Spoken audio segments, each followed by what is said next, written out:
خبر ہے میں خوش آمدید میں ہوں آپ کو سعید قاضی اور میرے ساتھ ہیں میرے کوسٹ جناب میاں شاہد صاحب۔ ناظرین، امن منصوبے کا ڈرافٹ کیسے تبدیل ہوا؟ پاکستان کی تو وہی پوزیشن ہے جو کل اسحاق ڈار صاحب نے بھی کہا تھا کہ ہم ان بجڈ ہیں، ہماری طرف سے کوئی تبدیلی نہیں ہے۔ مگر سوال یہ اس پہ اب آج میں اور میاں صاحب خاص طور پہ بات کریں گے کہ آخر مسئلہ کیا ہے، اور یہی ادھر سے حماس نے انکار کر دیا ہتھیار پھینکنے سے اور الٹیمیٹم دے دیا ہے ٹرمپ صاحب نے کہ جی ہم آپ کو چند دنوں میں ہم آپ کو صفایا کر دیں گے۔ وہ جو نہیں کر سکے، ظاہر ہے بندے مرے، شہری مریں گے، مگر پھر جنگ جاری رہے گی۔ ٹرمپ اپنے جرنیلوں کو جنگ کی تیاری کا کہہ رہے ہیں، کیا جنگ کرنی ہے؟ اچھا، اب یہ بڑی دلچسپ بات ہے، میں اس میں ابھی آتا ہوں میاں صاحب کی طرف بھی، اور محمد بن سلمان کا دورہ پاکستان ہوگا، انویسٹمنٹ آئے گی، کیا ہوگا کیا نہیں ہوگا، اس پہ میاں صاحب بات کریں گے۔ مگر میاں صاحب میں تھوڑا سا اگر آپ مجھے 1-2 منٹ دیں، اب بات یہ ہے کہ جن لوگوں کی رول کرنے کی بیسس ہی جنگوازم ہے، مسجدیں گرانا ہے، بم دھماکے ہیں، کیونکہ اس نظام اور اس جو عالمی اشرافیہ ہے، اس کے بطن سے کوئی نیکی، خیر یا عام آدمی کی اصلاح تو نہیں نکل سکتی۔ یہ جو سسٹم ہے، یہ جو نظام ہے، یہ ایک طرف دولت کا انبار لگا رہا ہے تو دوسری طرف جو ہے جنگ، خون، موت، بھوک، یہ سارے معاملہ ہے۔ اب اگر نتان یاہو جنگ ختم کر دے تو کیا کرے؟ اگر مودی صاحب جو ہیں وہ جنگوازم نہ کریں، ہندوتوا نہ کریں، ویلفیئر تو نہیں، 2 بندوں کی ویلفیئر کی ہے انہوں نے، ایک امبانی کی، ایک اڈانی کی، تو اس کے علاوہ تو ان کے پاس بیچنے کو کچھ نہیں ہے۔ ہم جو ہم چاہتے ہیں کہ ایک ریاست بنے، خون خرابہ ختم ہو، وہ خبریں خدا جانتا ہے پڑھی نہیں جاتی، بولی نہیں جاتی۔ ان بچوں کے اڑے ہوئے چیتھڑے جو ہم نے دیکھے، عورتوں کے، مریضوں کے، ہسپتالوں کے، جو ہوا، میاں صاحب میں آپ یقین کریں، میں اپنی 30-40 سالہ اس زندگی میں جو تھوڑی بہت معمولی سی میری صحافتی تجربہ ہے، اس میں کبھی اتنی تکلیف کسی سٹوری کو بیان کرتے نہیں ہوئی جو اس سٹوری، اور میں نے پڑھنا چھوڑ دیا ہے۔ میں اپنا عجز کا اظہار کرتا ہوں کہ مجھ سے اب نہیں سہا جاتا، اور یہ لوگ ہیں، ہم بار بار یہ کہتے ہیں، اب وہ کہتے ہیں جرنیلوں کو بلا رہا ہے، میں نے کدھر جنگ کرنی ہے بھائی؟ کیا کسی نے امریکہ پر حملہ کر دیا ہے؟ ایک امریکہ، بات اصل میاں صاحب یہ، اور میں پھر آپ کو پوڈیم دیتا ہوں، کہ بات یہ ہے کہ یہ کسی کو کچھ نہیں دے سکتے سوائے موت اور بھوک کے علاوہ۔ ان کی اپنے عوام کی حالت دیکھیں، برطانیہ کی حالت دیکھیں، کوئی کہانی سنیں، کسی دوست کو فون کر کے پوچھیں وہاں صحت کی کیا حالات ہیں، عام آدمی کے کیا حالات ہیں، غربت کا کیا عالم ہے۔ تو یہ تو بڑی ایک بینک رپٹ سسٹم ہے میاں صاحب، اس میں سے جنگ اور جو ایک یعنی تباہی کے علاوہ کچھ نکل نہیں پا رہا، جبکہ ہم کیا چاہتے ہیں کہ یہ ختم ہو اور لوگ کوئی پراسپیرٹی کا، خوشحالی کا سفر شروع ہو، اور فلسطین جو رشتہ ہوا پھوڑا اور زخم بن چکا ہے اس گلوب کے اوپر، وہ ٹھیک ہو۔ تو میاں صاحب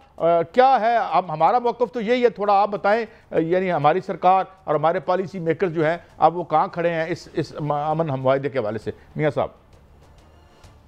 دیکھیں قائد صاحب، یہ کہانی بڑی عجیب سی ہو چکی ہے۔ جو ستمبر گزرا ہے اس کا آخری اشرہ جو تھا وہ نیو یارک میں گزرا،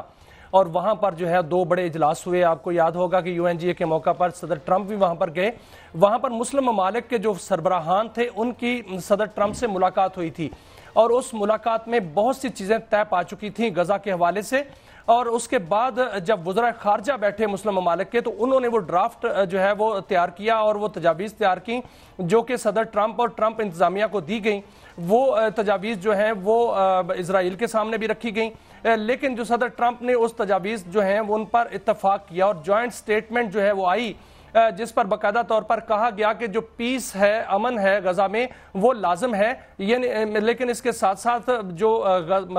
فلسطین ہے وہ ایک آزاد ریاست جو ہے وہ تسلیم ہوگی، اور اس کو آزاد ریاست کے طور پر جو ہے وہ ڈیل کیا جائے گا، اور اس میں امن جو ہے وہ اسی طرح لایا جائے گا جس طرح ایک آزاد ریاست میں لایا جاتا ہے۔ تو یہ تمام ڈرافٹ جو ہے وہ صدر ٹرمپ کے پاس گیا، لیکن جب نتان یاہو وہاں پر گئے اور ان کی ملاقات ہوئی تو وہاں پر جو ہے یہ کچھ شکیں چینج کی گئیں۔ لگتا یہی ہے کہ جو نتان یاہو ہیں ان کے دباؤ میں آگے ٹرمپ، اور انہوں نے آزاد ریاست کا جو شک ہے وہ نکال دی، اور اس میں باقی جو ہیں شکیں اس میں جو ہے باقاعدہ طور پر انجیکٹ کی گئی، جس کا اظہار کل باقاعدہ طور پر نائب وزیر اعظم اسحاق ڈار نے اپنی پریس کانفرنس میں کیا۔ انہوں نے کہا کہ وہ اس میں جو ترامیم ہم نے تجویز کی تھی وہ اس میں موجود نہیں ہیں، اور ہم کہیں گے کہ وہ ترامیم اس میں جو ہے وہ شامل کی جائیں۔ انہوں نے یہ بھی واضح کیا کہ پاکستان کا موقف نہیں بدلا، پاکستان کا موقف وہی ہے جو 2 ریاستی حل ہے، وہی پاکستان اس موقف پر قائم ہے۔ اور جہاں تک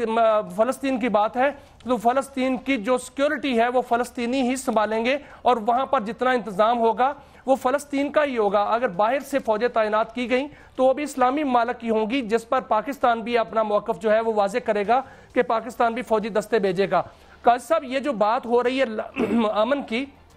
یہ تو لازم ہے کیونکہ وہاں پر جو شہادتیں ہو رہی ہیں 65,000 سے زائد شہادتیں ہو چکی ہیں. وہاں پر جو زخمی ہو رہے ہیں لوگ جو ہے بھوک افلاس سے جو ہے دوچار ہیں. قاضی صاحب ایک منٹ صرف, حماس کی جہاں تک بات ہے میں آپ سے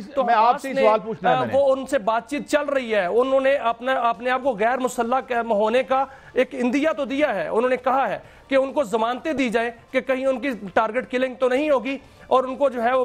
ان کا انخلاء کی ضمانت لی جائے. اور ایک دڑا کہتا ہے کہ ہم غیر مسلح نہیں ہوں گے, لیکن اس میں مسئلہ حل ہو جائے گا. قطر کی ان سے بات چیت چل رہی ہے. لیکن نیتن یاہو کا کیا ہوگا کہ وہ جو ہے وہ باقاعدہ طور پر اس سے مکر گیا ہے, بلکہ میں کہتا ہوں کہ وہ پھنس گیا ہے, کیونکہ ایک طرف اس نے اس معاہدے پر جو ہے باقاعدہ اتفاق کر لیا, اب وہ جو ہے وہاں سے بھاگ رہا ہے کہ جو فلسطین ہے اس کو آزاد ریاست نہیں مانتا. اگر وہاں پر امن قائم ہو جاتا ہے, جنگ بندی ہو جاتی ہے, تو نیتن یاہو تو گیا, تو اس کو تو جیل جائے گا, اور اس کے بعد اگلا سٹیپ جو آئے گا وہ امن کی جانب ہی آئے گا. وہ جو جہاز آ رہا ہے اس پر حملے کی بات ہو رہی ہے, ٹویٹ کر دیا ہے نیتن یاہو نے کہ نہ اپنی فوجیں نکالوں گا اور نہ اس کو اسٹیٹ تسلیم کروں گا.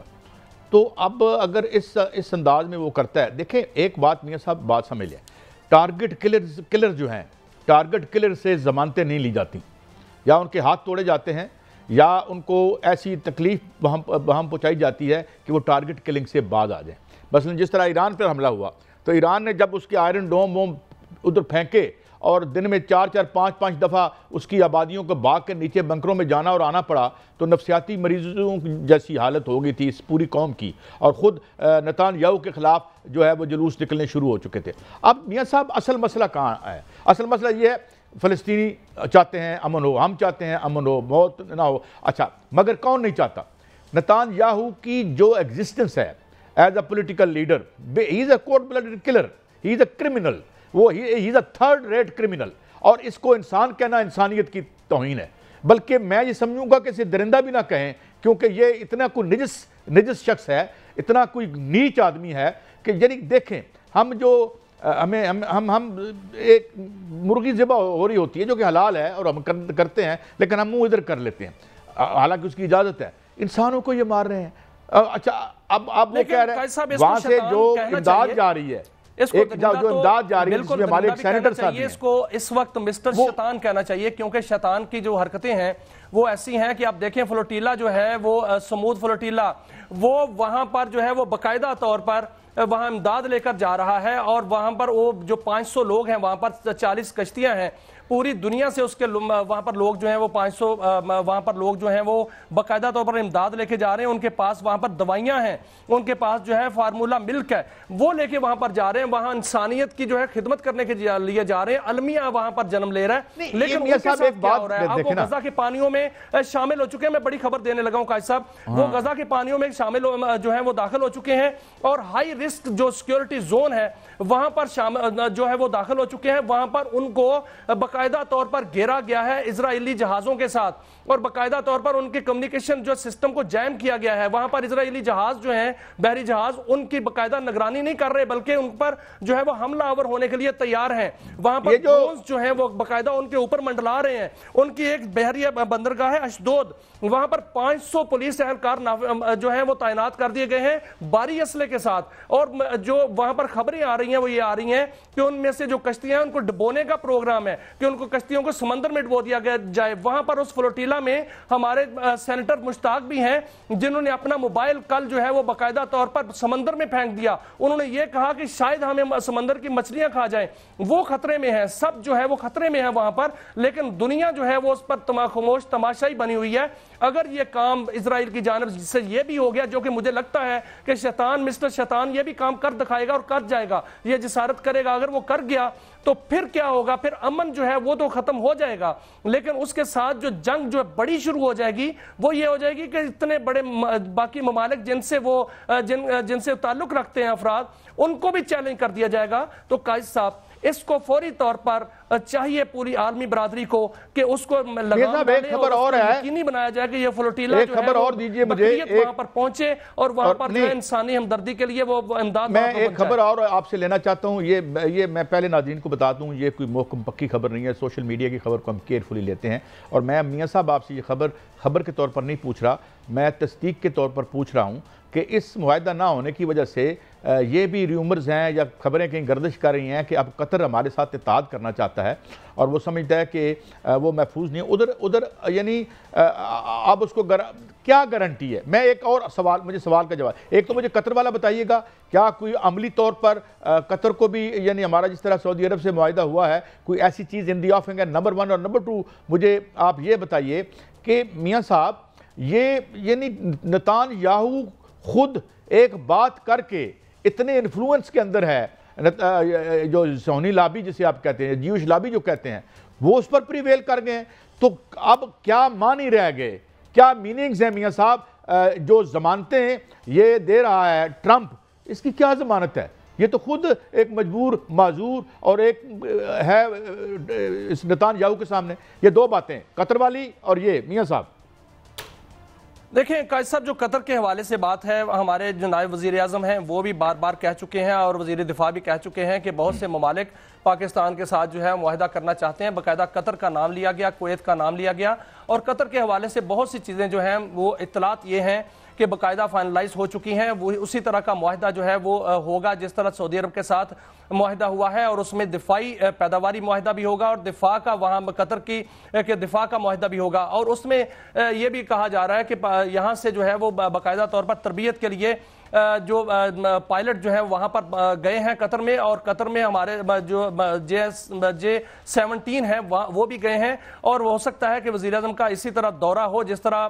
سعودی عرب کا دورہ ہوا, اور اسی طرح کا استقبال ہو جس طرح کا وہاں پر ہوا, اور ایک بڑا معاہدہ جو ہے وہ سامنے آ جائے. کویت نے بھی یہ پیشکش کی ہے کہ ان کے ساتھ بھی معاہدہ کیا جائے, وہ بھی آفر سامنے آ چکی ہے, اور اس حوالے سے بھی پاکستان میں باقاعدہ طور پر بات چیت چل رہی ہے. یہ اگر معاہدے ہو جاتے ہیں تو باقاعدہ طور پر یہ خلیجی ممالک پاکستان کے ساتھ جڑ جائیں گے, اور بہت بڑا معاہدہ ہوگا. جو اربوں ڈالر جو ہے وہ امریکہ کو دیے جاتے ہیں وہ پاکستان کو ظاہر طور پر ملیں گے. لیکن آج ایک ایگزیکٹو آرڈر کی گونج بھی ہے جس میں ٹرمپ نے ایگزیکٹو آرڈر جاری کیا ہے کہ قطر کی حفاظت جو ہے وہ امریکہ کرے گا, اور اس میں انہوں نے کہا ہے کہ جو اگر قطر پر حملہ ہوا تو امریکہ جواب دے گا. اس حوالے سے انہوں نے کہا کہ کوئی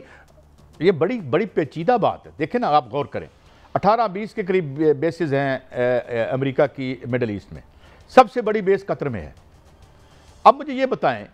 یہ بیسز جو ہیں یہ تو ڈیفینس لیس ملک ہیں, انہوں نے تو اپنی فوج بنائی, بس ریال دول وہ بھی انہوں نے ویسٹ میں رکھے ہوئے ہیں, اور یہ مطلب کھاتے پیتے موجیں اڑا رہے ہیں. بات یہ ہے کہ اگر ہم جاتے ہیں تو اول تو یہ بھی ہو سکتا ہے, میں اگر یہ میرے لیے بعید از خیال نہیں ہے کہ قطر کی میں امریکی بیس ہی قبضہ کر لے وہاں پہ جا کے. دیکھیں ہم کس سے لڑیں گے؟ یہ اگر خود نہیں کچھ کرتے اپنے لیے اور ان کو نہیں کہتے کہ یہاں سے نکالو, اپنی بیسز نکالو یہاں سے. دیکھیں یہاں پہ جو تھا اس کا ایکواڈور کا پریزیڈنٹ تھا, کیا نام ہے اس کا, اس نے کہا تھا 48 گھنٹے میں IMF کو کہا تھا اپنے دفتر بند کرو اور نکلو یہاں سے, ہم نے کوئی تمہارے پیسے نہیں دینے, ہم نے آڈٹ کرایا ہے, یہ تم ناجائز کر رہے ہو, ہم تمہیں 38 سینٹس, $1 جو آپ نے بنا رکھا اس کا 38 سینٹس دیں گے. اور وہ اس کو نکال دیا, اور کوئی اس کے پاس ایٹمی طاقت نہیں تھی, اس کے پاس علم کی, ضمیر کی اور جو ہے کیریکٹر کی طاقت تھی. اب سوال یہ ہے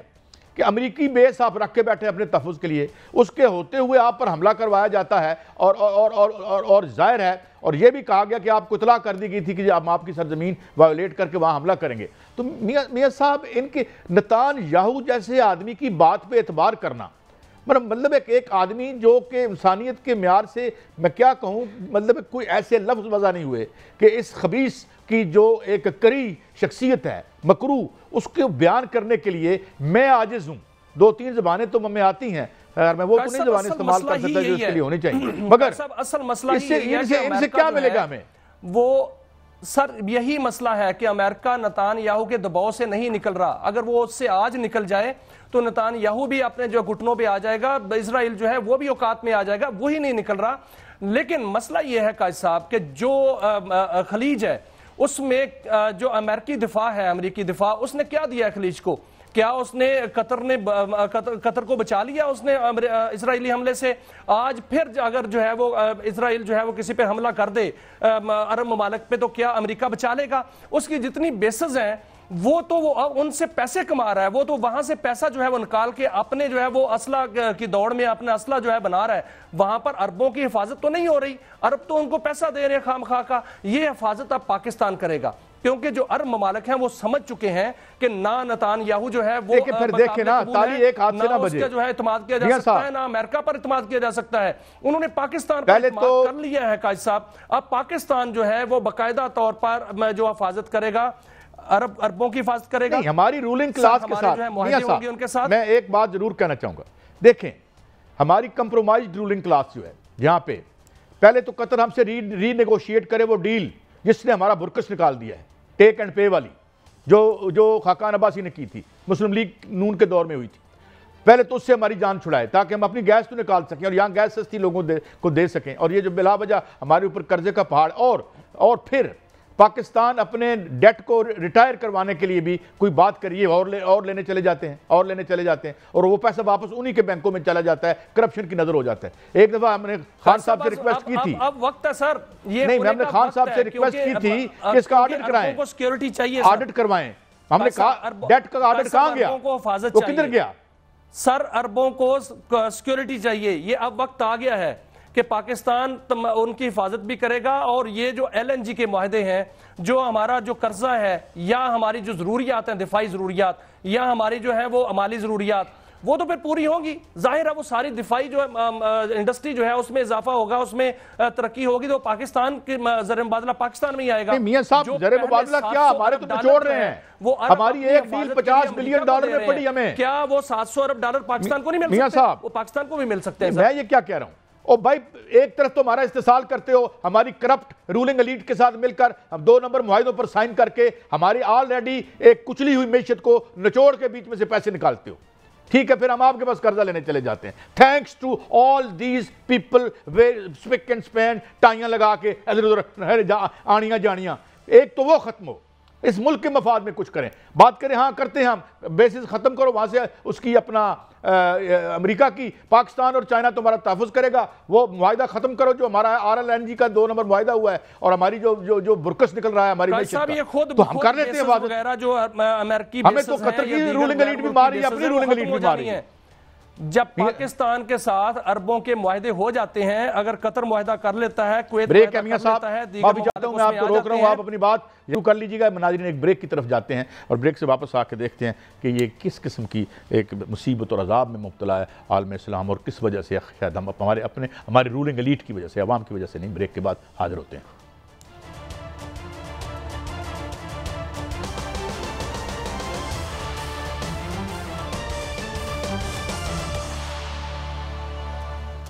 ویلکم بیک ناظرین، ایک چھوٹی سی سبمیشن کے ساتھ کہ 1996 میں سوویت یونین کے انہدام کے بعد کھانا کھاتے ہوئے ایک عظیم انقلابی اور تھیوریٹیشن کے ساتھ بارسلونا میں نے سوال پوچھا کہ اب دنیا کیسی ہوگی، تو انہوں نے بڑا پروفیٹیکلی کہا تھا کہ اب ویسٹ جو ہے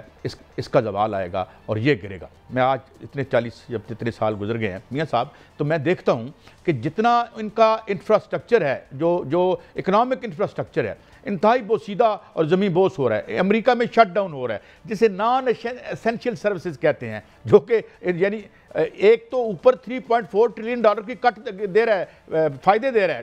ٹیکس کی چھوٹ دے رہا ہے، یعنی ایلن مسک کو اور امیر کر رہا ہے، اور دوسری طرف نیچے وہ کیا کر رہا ہے کہ یہ غیر ہیلتھ بند کر دو، جس طرح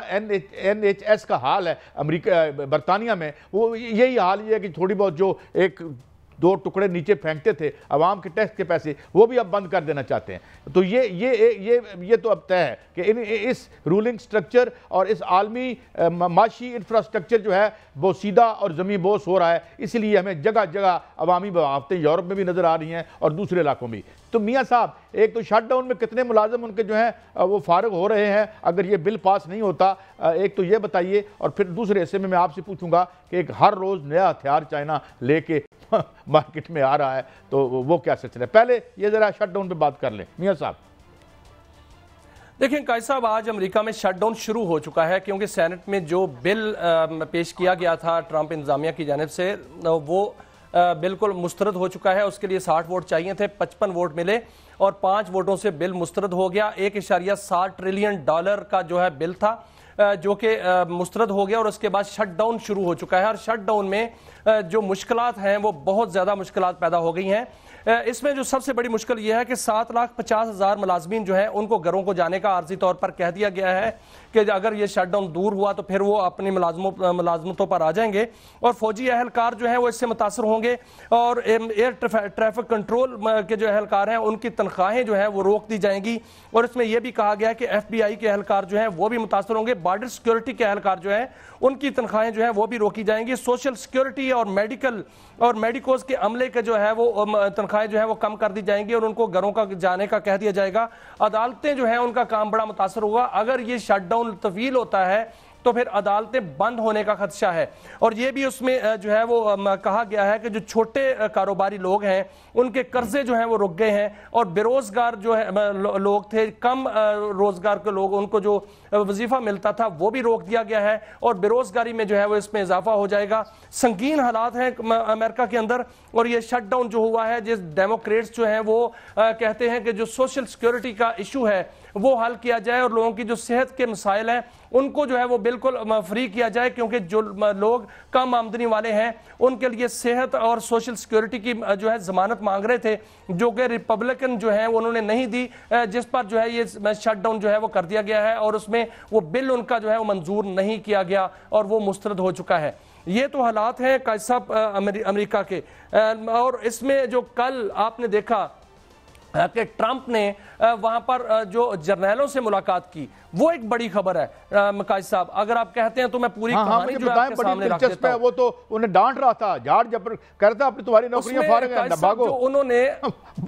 اپنے جرنیلوں کو باقاعدہ ڈانٹا اور ان کے سامنے ایک سکسس سٹوری رکھی، اور ان کے سامنے ایک جو ہے وہ بہت بڑی سٹوری رکھی، وہ فیلڈ مارشل پاکستان سید عاصم منیر کی تھی۔ انہوں نے کہا کہ وہ کتنے بااثر اور کتنے جو ہے وہ قوت والے شخص ہیں، اور کتنے حکمت عملی ان میں ہے، اور کتنی اہمیت ان میں ہے کہ انہوں نے ایک بڑی جنگ جو ہے وہ ایٹمی جنگ کو اس سے بھی اوائڈ کیا، اور وہ جنگ جیتی بھی۔ انہوں نے باقاعدہ طور پر اس پہ ذکر کیا کہ پاکستان نے بھارت کے ساتھ جو ہے جہاز گرائے، اور انہوں نے ایسے لگ رہا تھا جیسے وہ کہہ رہے ہوں کہ پاکستان نے جو ہے وہ ایک جنگ جیتی بھی اور اس کو ایٹمی جنگ بھی نہیں ہونے دیا، اور اس کو جو تباہی سے بھی بچا لیا۔ اور یہ ساری کی ساری جو حکمت عملی ہے وہ فیلڈ مارشل کے ساتھ منسوب کی، اور انہوں نے باقاعدہ طور پر کہتے ہوئے یہ پایا گیا اپنے جرنیلوں کو کہ ایسے لگ رہا تھا جیسے انہوں نے کہا کہ ان سے سبق سیکھو بھائی، کہ پاکستان کے فیلڈ مارشل نے جس طرح ایک جنگ جیت بھی لی اور باقاعدہ طور پر جو ہے وہ بہت بڑی تباہی سے بھی دونوں ممالک کو بچا لیا اور عوام کو بچا لیا، اور یہ سکسس سٹوری انہوں نے بیان کی۔ اور کیونکہ ساتھ ساتھ ٹرمپ کو یہ پتہ ہے، اور انہوں نے باقاعدہ طور پر وہاں پر یہ ذکر بھی کیا کہ امریکہ نے جتنی بھی جنگیں چھیڑی ہیں قائد صاحب، انہوں نے کون سی جنگ جیتی ہے؟ کیا انہوں نے افغانستان کی جنگ جیتی تھی؟ کیا انہوں نے ویتنام کی جنگ جیتی تھی؟ پاکستان نے تو باقاعدہ جنگ جیتی جو جارحیت ہوئی، اور اس کے بعد جو ہے جیسے ہی جنگ بندی کے حوالے سے پیشکش کی گئی تو اس میں وہ جنگ جو ایٹمی جنگ بننے والی تھی اس کو وہاں سے بچا بھی لیا گیا، اور ساتھ ساتھ ٹرمپ نے جو ہے اپنے جرنیلوں کو کہا کہ وہ اسلحہ جو ہے وہ بنائیں اور جنگ کے لیے تیاریاں کریں۔ اب ان کو جنگ کا کس سے خطرہ ہے؟ یہ سامنے آنے والی بات جو ہے، اور یہ بھی کل بھی ہم نے یہ خبر کی تھی کہ پینٹاگون نے بھی کہا کہ 4 گنا جو ہے وہ ایک قوت بڑھائی جائے۔ ایک لائن میں سادہ سی بات بتاؤں، امریکی معیشت کا جو زوال ہے، جو ہم ڈالر میں بھی دیکھ رہے ہیں، جو وہ آہستہ آہستہ سٹیٹس جو ریزرو کرنسی کا کھو رہا ہے، وہ ٹرانسلیٹ ہو رہا ہے اس کے اداراتی نظام میں۔ یعنی وہ انہیں کہہ رہے ہیں اپنے پیٹ چھوٹے کرو، تو کہتے ہیں واک کرو۔ میں تمہیں یہ کیا ہے جی، امریکی فوج کو دائیوں کی زوال پذیری کا خاتمہ کرنا پڑے گا۔ امریکی وزیر دفاع صاحب، آپ بڑے آدمی ہیں، ہم آپ کو بتاتے جائیں کہ آپ زوال پہلے اپنی معیشت کا ٹھیک کریں، اور زوال کی وجہ آپ خود ہیں، آپ کی رولنگ اشرافیہ ہے جو دوسرے ملکوں میں جا کے جنگیں اور بم پھینکتی ہے اور اپنے ملک میں عوام پر معاشی بم پھینک رہی ہے۔ یعنی دو جنگیں آپ کر رہے ہیں، ایک جنگ اپنے عوام کے خلاف کر رہے ہیں، ان کو بھوک دے رہے ہیں، یہ ہیلتھ ختم کرنا چاہتے ہیں، پے ٹو پے۔ کل میں فگر نکال کے لاؤں گا جو میں نے نکالی تھی میاں صاحب اس کی کینیڈا میں 56% وہ لوگ ہیں جو چھٹی افورڈ نہیں کر سکتے, 1 مہینے کے لیے سیر کے لیے نہیں جا سکتے کیونکہ پے چیک ٹو پے چیک رہتے ہیں. یہ وہ ویلفیئر سٹیٹس کا حشر ہے. اور جیسے میں نے ابھی عظیم تھیوریٹیشن کا کوٹ کیا, 96 میں اس نے کہا تھا کہ ان کا حشر دیکھنا, اور آج ہم ان کا حشر دیکھ رہے ہیں. تو میاں صاحب ایک تو ہوگی سوال یہ. دوسرا مجھے یہ بتائیں کہ چائنا ہر روز ہمیں ورطۂ حیرت میں ڈال رہا ہے. اب وہ کوئی نئی ٹیکنالوجی لے کے آ گیا ہے, یہ کیا ٹیکنالوجی ہے, اس کی کیا تفصیل ہے میاں صاحب؟ دیکھیں قائد صاحب, یہ دو چیزیں ہیں. ایک جانب جو ہے وہ آپ نے مغرب کی بات کی, امریکہ کی بات کی, وہاں زوال پذیری جو ہے سامنے آ رہی ہے, لیکن چائنا جو ہے وہ روزانہ کی بنیاد پر نئی ٹیکنالوجی سامنے لا رہا ہے. ایک سمجھنے والی بات یہ ہے کہ جو بحری بیڑا ہوتا ہے وہ اس پر جب جہاز اترتے ہیں یا جہاز جو ہے وہ ان کی پرواز ہوتی ہے تو اس وقت ایک لانچر کی ضرورت ہوتی ہے. چائنا نے اپنے بحری بیڑے پر جو ہے لانچر لیس جنگی جہاز جو ہیں وہ اتارے بھی ہیں اور اس میں ٹیک آف بھی ہوا ہے اس میں. اور جدید ترین انہوں نے ایک فوجیان نام کا جو ہے وہ جو جنگی جہاز جو ہے وہ متعارف کرایا ہے, جس پر الیکٹرو مقناطیسی لانچر کے ذریعے جدید ترین لڑاکا طیارے جو ہیں وہ کامیابی سے لینڈنگ بھی کی اور انہوں کا ٹیک آف کا بھی تجربہ کامیابی سے کیا. اسکائی صاحب جو فوجیان بحری بیڑا ہے اس کی تفصیلات میرے سامنے پڑی ہوئی ہیں, جس میں کہا گیا ہے کہ J-35T طیارہ جو 5th جنریشن اسٹیلتھ ٹیکنالوجی سے لیس ہے وہ اس پر اس نے لینڈنگ بھی کی ہے اور وہاں سے ٹیک آف بھی کیا. اور J-15 جو ہے جدید ترین طیارہ اس کا بھی وہاں پر ٹیک آف ہوا اور لینڈنگ بھی ہوئی. اور اس کے علاوہ ارلی وارننگ سسٹم جو ہے وہ 600 kg وہ بھی نصب کیا گیا ہے. وہاں پر میزائل بھی نصب کیے گئے ہیں. وہ جو ارلی وارننگ سسٹم ہے, جو ایئر ڈیفنس سسٹم ہے, وہ بڑے بڑے میزائلوں کو روکنے والا سسٹم ہے. وہاں پر بڑے بڑے میزائل جو ہیں وہ نصب کر دیے گئے ہیں اور تینوں جہازوں نے مقناطیسی نظام کے تحت جو ہے وہ کامیابی حاصل کی ہے. حالانکہ امریکہ کے پاس یہ صلاحیت نہیں ہے, کیونکہ امریکہ نے یہ تجربہ کرنے کی کوشش کی تھی کہ F-35 کو جو ہے وہ اس کو بحری بیڑے پر جو ہے وہ لینڈ کرایا جائے, لیکن لینڈ نہیں ہو سکا. چین نے یہ کام کر لیا ہے اور اب چین نے فضائی حوالے سے, سمندری حوالے سے, زمینی حوالے سے, جاسوسی حوالے سے, الیکٹرانک وارفیئر اور اینٹی سب میرین کے حوالے سے سبقت حاصل کر لی ہے. قائد صاحب اچھا میاں صاحب, میں ایک اور تھنک ٹینک بڑا مشہور آدمی ہمارے پروگرام میں بھی اگلے دن فریہ بہن کے پروگرام میں بھی آیا ہوا تھا, ابھی اس کا نام ذہن میں آ جاتا ہے. اس نے کہا ہے کہ اب ان کے پاس ایک ایسا لانچر آ گیا. پہلی بات اس نے کی ہے کہ ایک ایسا مدافعتی کہنا چاہیے یا ایک جارحانہ نظام انہوں نے وضع کر لیا ہے کہ جو ایک وقت میں 10,000 بام کیری کرتا ہے, نیوکلیر بم کو بھی اٹھانے کی, اللہ نہ کرے ایسی کوئی بات ہو. مگر میں جو دنیا کا بن گیا ہے, جو ایک اصول بن گیا ہے کہ بھئی اگر آپ نے بچنا ہے تو آپ کے پاس انتہائی مہلک ہتھیار ہونے چاہیے, تو آپ وہ 10,000 میزائل لے کے جاتا ہے اور وہ کہتا ہے کہ چائنا از کیپیبل, اس کے لفظ ہے وربیٹم, کہ China is capable of fitting each and every nook and corner of this globe. یہ بھی انہوں نے کلیم کیا, اور ان کا بڑا مشہور تھنک ٹینک ہے, اس کو جو اس کے کوئی ممبر ہیں یا کچھ اس کے عہدیدار ہیں وہ یہ بات برملا اب کہہ رہے ہیں کہ یہ ہم نے بنا لیا ہے. اور کل ہم نے آپ کو سٹوری دی تھی کہ جو ان کا CIA کا چیف تھا اس نے جا کے کہا کہ یہ جو آپ نے صلاحیت حاصل کر لی ہے ہمارا پانی کے نظام کو, ہماری کمیونیکیشن کو اور چیزوں کو جیم کرنے کا ہے, تو اس نے متنبع کیا اور وارننگ دی کہ یہ جو ہے اس پہ ہم خوش نہیں ہیں. تو میاں صاحب یہ تو سلسلہ ہے ایک دنیا میں اور یہ بڑا افسوسناک ہے. ناظرین میں آپ کو جاتے جاتے یہ قائد صاحب اصل میں مسئلہ یہ ہے کہ دیکھیں جو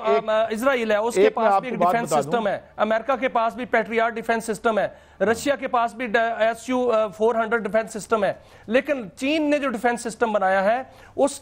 کی صلاحیت یہ ہے کہ 10,000 میزائل اگر اس پر فائر کر دیے جائیں تو وہ اس کو روک سکتا ہے. ایک وقت میں اگر چین پر 10,000 میزائلوں سے حملہ ہو جائے تو وہ ڈیفنس سسٹم اس کو روک دے گا, اس کو روک لے گا, اس کو بسم کر دے گا, اور اس کے بعد جو سٹرائک ہوگی وہ بھی اسی قوت سے اس کے پاس صلاحیت موجود ہے کہ وہ جو جوابی حملہ کرے گا وہ اس سے بھی بڑا حملہ کر سکتا ہے. اور اس کے پاس جو ہے وہ ملٹیپل جو ہے وہ کئی جہتی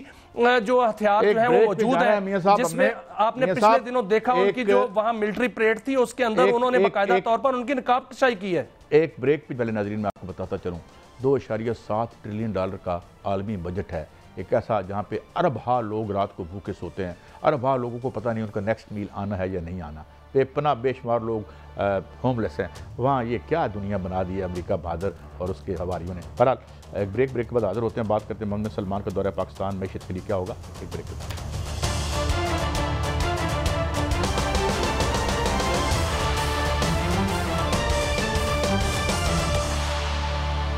ویلکم بیک. تو میاں صاحب ہم یہ تو بات کر رہے تھے, اب یہ دیکھیں میں آپ سے ایک اور چیز شیئر کرنا چاہتا ہوں جس پہ ہم ڈیٹیل پروگرام کریں گے. ایک لینسٹ بہت بڑا جریدہ ہے جب تک اس میں کوئی تحقیق نہ چھپے اسے اعتبار نہیں ملتا, جب تک وہ نہ بتائے کہ یہ دوائی درست ہے دنیا میں, اس کو درست دوائی کوئی نہیں مانتا. اس کا میں نے ایک 2022 کی ان کی میں نے ایک سٹڈی پڑھی میاں صاحب, اور وہ سٹڈی کیا ہے؟ وہ سٹڈی بتاتی ہے کہ صرف 1000 ارب روپیہ 25 کروڑ لوگوں کو, 1000 ارب روپے کی مدد سے ہم 25 کروڑ لوگوں کو صحت کی سہولیات دے سکتے ہیں. اور دوسری طرف جو ایک ڈاکٹر محبوب الحق ریسرچ سینٹر یا سم تھنگ ادارہ ہے, اس نے اس سے بھی کم پیسے بتائے ہیں. اور ہم نے ابھی مجھے آپ بریک میں بتا رہے تھے کہ 2000 ارب روپیہ بجلی کے نام پر ڈکیتی کرنے والوں کی جیبوں میں ٹھوس رہے ہیں. اب ان کی جیبوں میں بھی پیسے ڈالنے کی جگہ نہیں ہے, اور 1250 ارب روپیہ ہم نے بینکوں سے قرضہ لے کے اس کا سود عوام پہ ڈال کے, حالانکہ ہم کیا نہیں کر سکتے. مطلب 1000 ارب روپیہ سپیئر کرنا اس معیشت سے مطلب کوئی بات ہی نہیں ہے. صرف یہ اپنی کرپشن بند کر دیں, 2 نمبر معاہدے بند کر دیں, قطر سے کہیں ہم تمہارے ساتھ بھائی ڈیل کرتے ہیں, یہ ڈیل بند کرو جو خیر سے احسان فرما کے گئے ہیں ہمارے اوپر, تو یہ سارے مسئلے حل ہو جائیں گے جو ہیں. یہ مسئلے کیوں نہیں حل ہوتے؟ ملائی اتاری اور اتھوبار, ملائی اتاری اتھوبار, یہ ریٹائرمنٹ لی ملک سے باہر. تو میاں صاحب یہ واردات تو بند ہونی چاہیے نا میاں صاحب. بالکل قائد صاحب, یہ واردات بند ہونی چاہیے. اس پہ باقاعدہ طور پر اس واردات کو جو ہے وہ بے نقاب کریں گے, اور باقاعدہ طور پر بے نقاب کریں گے, اور جب بے نقاب ہوگی تو اس میں پوری تفصیل جو ہے وہ بتائی جائے گی. لیکن اس وقت قائد صاحب میرے پاس ایک خبر ہے, اور وہ بڑی خبر ہے اور خوشخبری بھی ہے کہ سعودی عرب کے ولی عہد محمد بن سلمان جو ہیں وہ پاکستان آ رہے ہیں. انہوں نے باقاعدہ طور پر وزیر اعظم پاکستان شہباز شریف کی دعوت قبول کر لی ہے, اور خبر یہ ہے کہ 31 دسمبر سے پہلے وہ پاکستان میں ہوں گے, اور وہ پاکستان میں باقاعدہ طور پر ایک بہت بڑا پیکج لے کر پاکستان آ رہے ہیں, اور اس میں دفاعی پیکج بھی ہوگا, اور اس میں جو ہے مالی پیکج بھی ہوگا, اس میں سرمایہ کاری کا پیکج بھی ہوگا. اور اس سے پہلے جو ہے وہ سعودی عرب سے بہت سی کمپنیاں پاکستان پہنچیں گی, ایک سرمایہ کاری ٹیم جو ہے وہ پاکستان پہنچے گی, جو کہ اس سے پہلے تمام معاملات طے کرے گی کہ کن کن شعبوں میں جو ہے سرمایہ کاری ہونی ہے. میرے پاس جو لسٹ ہے اس وقت کہ کن کن شعبوں میں سرمایہ کاری ہونی ہے, اس میں جو والیوم بتایا جا رہا ہے وہ 200 سے 300 ارب ڈالر کا والیوم ہے بتایا جا رہا ہے. اس میں بتایا جا رہا ہے کہ زراعت کے شعبے میں جو ہے بڑی سرمایہ کاری ہونے جا رہی ہے کارپوریٹ ایگریکلچر فارمنگ کے نام سے, اور کارکنی کے شعبے میں جو ہے وہ بڑی ایک سرمایہ کاری ہونے جا رہی ہے. کوئلہ اور اس میں لوہا اور دیگر دھاتیں جو ہیں ان کی کانکنی جو ہے وہ اس میں سرمایہ کاری ہوگی. ٹیکنالوجی کے میدان میں جو سعودی عرب ہے وہ پاکستان میں بڑی سرمایہ کاری کرنے جا رہا ہے. آئی ٹی سیکٹر میں بڑی سرمایہ کاری کرنے جا رہا ہے. نیوم سٹی جو سعودی عرب کا ہے وہاں پر جو ہے وہ آئی ٹی پارک جو بنائے جائیں گے, وہاں پاکستان کے آئی ٹی ماہرین جا کر جو ہے وہ کام کریں گے, اور پاکستان کے اندر بھی آئی ٹی پارکس جو ہے وہ بنائے جائیں گے جس میں سعودی عرب انویسٹ کرے گا. اور معدنیات کے میدان میں جس میں ریکوڈک ہے, سینڈک ہے, اس میں جو ہے کوبالٹ ہے, نکل ہے, اور اس کے علاوہ دیگر معدنیات جو ہیں ان میں جو ہے وہ بڑی سرمایہ کاری سعودی عرب کرنے جا رہا ہے. ایک بہت بڑی ریفائنری آئل ریفائنری جو ہے وہ سعودی عرب یہاں قائم کرے گا. 10 ارب ڈالر کی جو وہ انویسٹمنٹ جو ہے وہ پیٹرو کیمیکل میں جو ہے وہ کی جائے گی. اس کے علاوہ جو ہے وہ واٹر سیکٹر میں بہت بڑی سرمایہ کاری کریں گے. یہ تو سرمایہ کاری ہے. اور اس سے پہلے پاکستان کے اندر جو آج بہت بڑی خوشخبری سامنے آئی وہ قائد صاحب یہ آئی کہ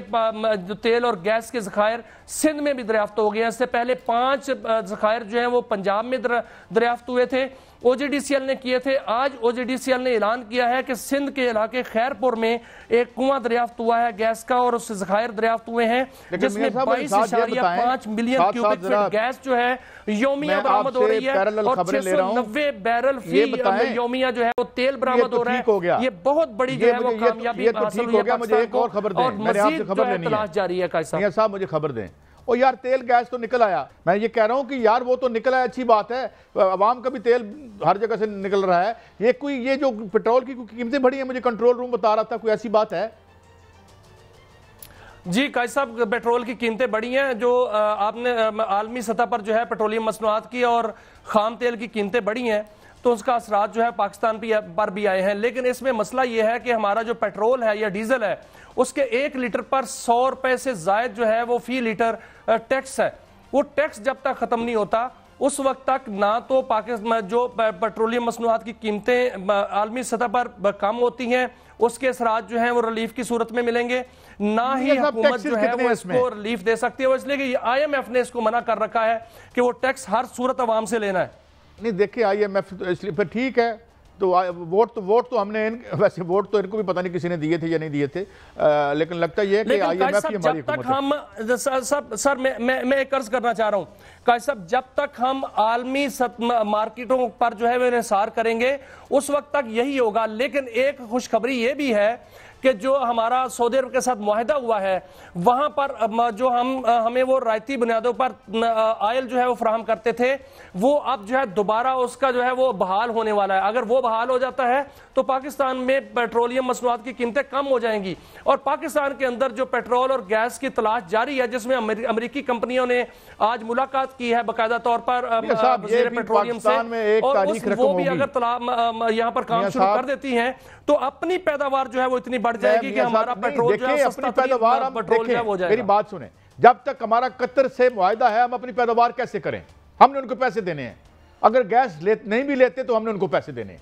میاں صاحب، دس از اے کمپرومائزڈ رولنگ ایلیٹ۔ آج تک ایک بھی جو ڈسکوری ہے وہ نیچے ٹرانسلیٹ نہیں ہوئی، اشرافیہ اوپر سے ملائی اتار کے نکل گئی، ہر دنیا کے کیپٹل میں ان کے محل ہیں۔ ایک غریب ملک کے جو خرب پتی حکمران ہے، یہ ایک غریب ملک کے، اور کہتے ہیں ہم غریب ملک ہیں۔ اس میں بات چیت چل رہی ہے سر، قطر والی بات پہ جو ہے معاملے پہ بات چیت چل رہی ہے، جو RLNG کا ہمارے 2030 تک کے 31 تک کے معاہدے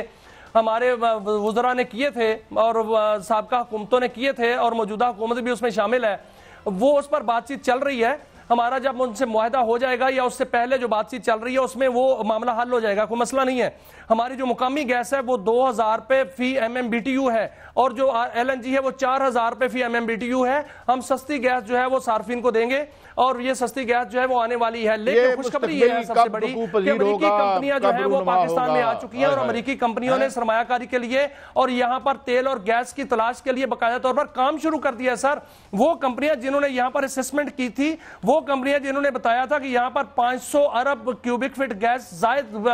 کیوبک فٹ گیس کے ذخائر جو ہیں وہ موجود ہیں، وہ کمپنیاں جنہوں نے بتایا تھا کہ بلین بیرلز تیل یہاں پر موجود ہے، وہ پاکستان میں آ چکی ہیں، باقاعدہ ان کی ملاقاتیں شروع ہو چکی ہیں، ان کو اب اوارڈ ہونا ہے، بلاک اوارڈ ہونے ہیں، ان کو لائسنس ملنے ہیں، جس کے بعد ہم یہی دعا کر سکتے ہیں کہ یہ معاہدہ رکھے نہ ہو جو 1993 میں IPPs کی انویسٹمنٹ آئی تھی، جو ہمیں اندر سے کھوکھلا ہی نہیں کیا، ہمیں پیچھے کار مذلت میں پھینک چکی ہے۔ اللہ کرے ایسے نہ ہوں، مگر یہ جو آج معاہدے اوپر لوگ بیٹھے ہیں یہ وہی لوگ تھے جنہوں نے یہ معاہدے کیے تھے، یہ ہمیں ذہن میں رکھنا چاہیے۔ اجازت، کل پھر ملیں گے، اللہ حافظ۔